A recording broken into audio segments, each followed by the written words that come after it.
Now, after Hubble had established this expansion of the universe, it was a matter of what the implications were.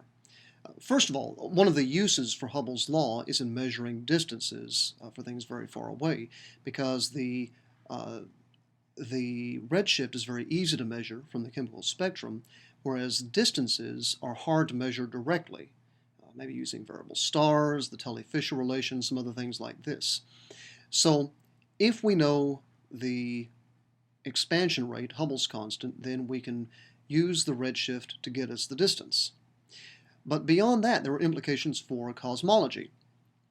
Now, up until Hubble's time, I'd explained before that the idea was the universe was infinitely old, and that it was infinitely large, didn't have any edges to either space or time. Now, the problem of how to keep the universe from collapsing in on itself was still a problem.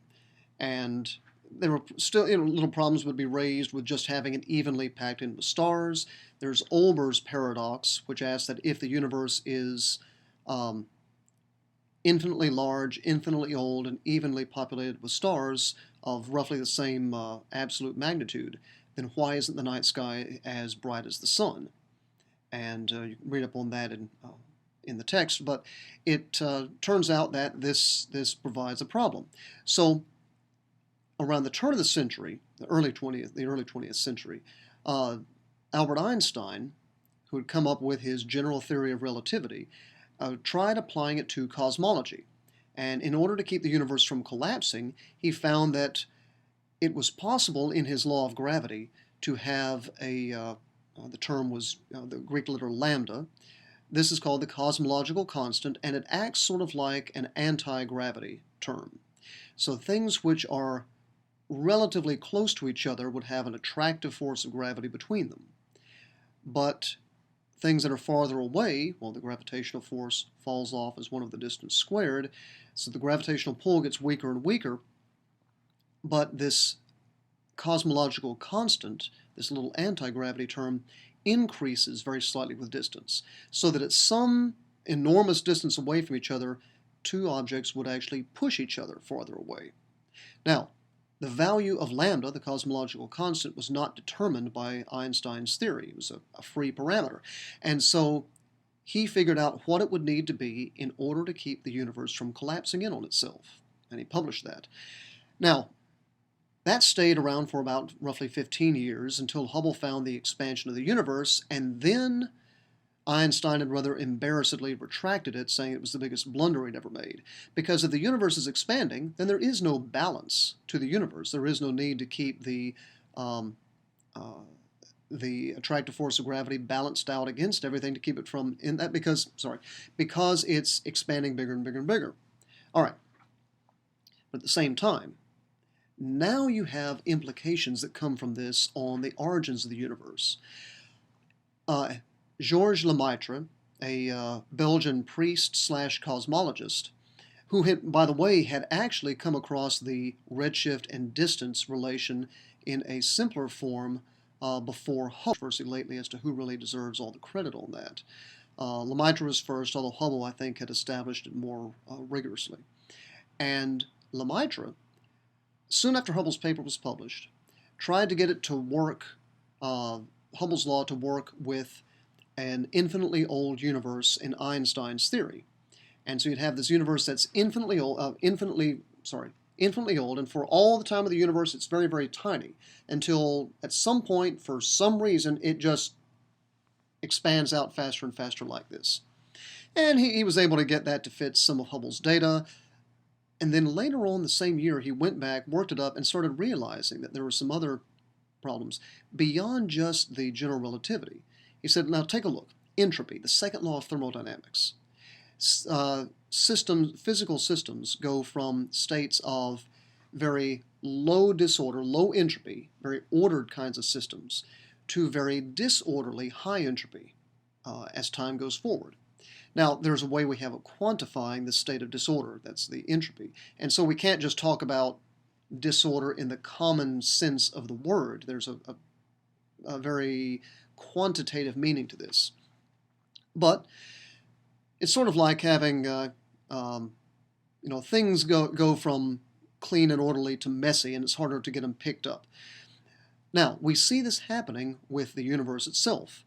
Big clouds of gas that are very slowly collapsing under their own gravity out in space are going from very low entropy when they're large fluffy clouds to very high entropy as they collapse and start to clump together.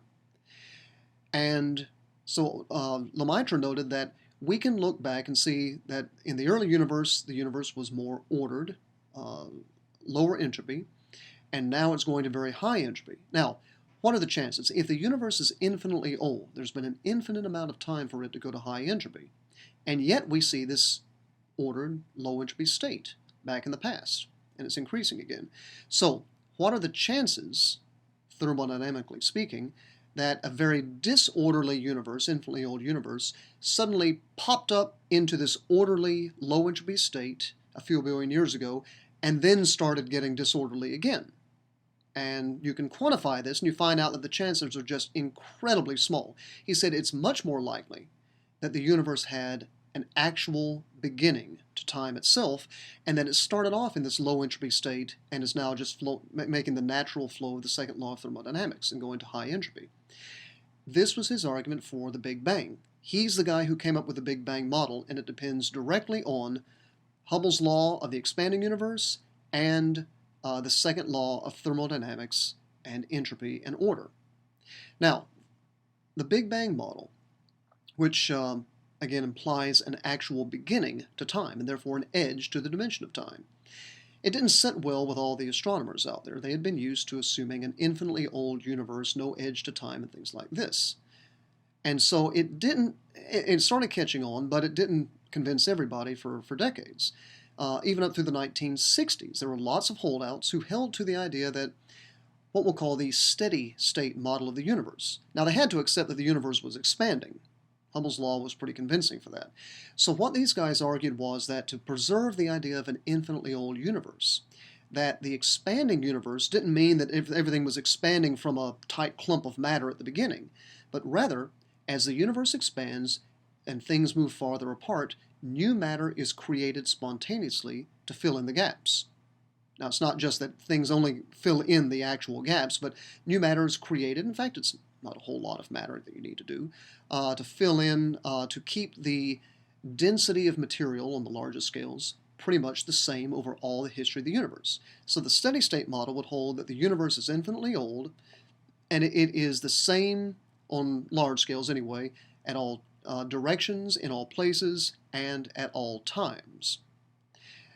Now, the steady state model held out for a while until in the 1960s, Penzias and Wilson, Bell Labs engineers who were trying to solve the problem of long-distance telephone communication using microwave relay stations.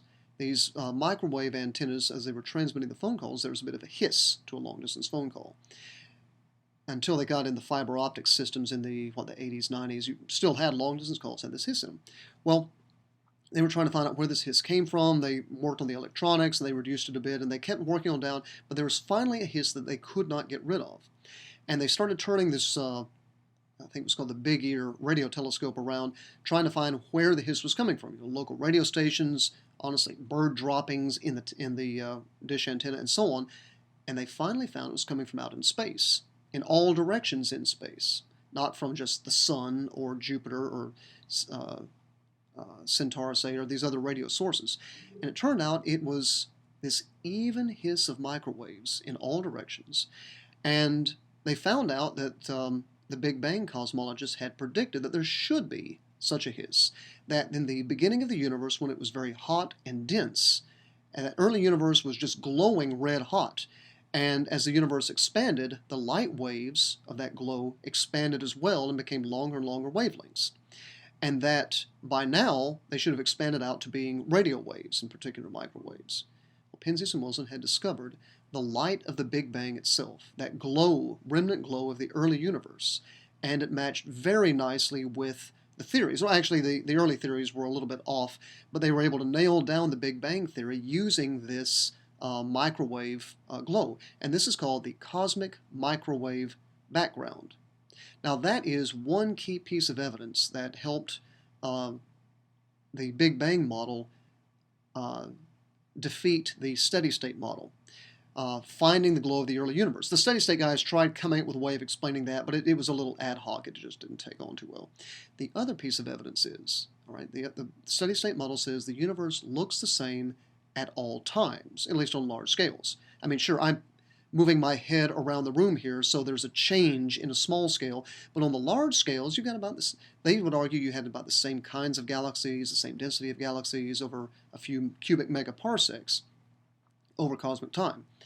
And it turns out when we discovered quasars that quasars only exist at high redshift, meaning far back in time. The farther away you look, the farther back in time you see, because light takes time to get here. So light travels at 1 light year per year. So if I'm looking at a quasar that's 5 billion light years away, I'm seeing it the way it looked 5 billion years ago. And it turns out that these quasars only existed in the relatively early universe, and they've pretty much died out by now. Well, this is a change. This is an evolution of the population of the universe. And you can't really explain that under the steady state theory unless you simply don't believe the redshift is telling you distance. And there you get into other problems. So, the evolution of the universe, seeing the evolutions of the kinds of galaxies from early assembling galaxies to quasars to modern galaxies, that and the cosmic microwave background really put the nail in the coffin of the steady state theory.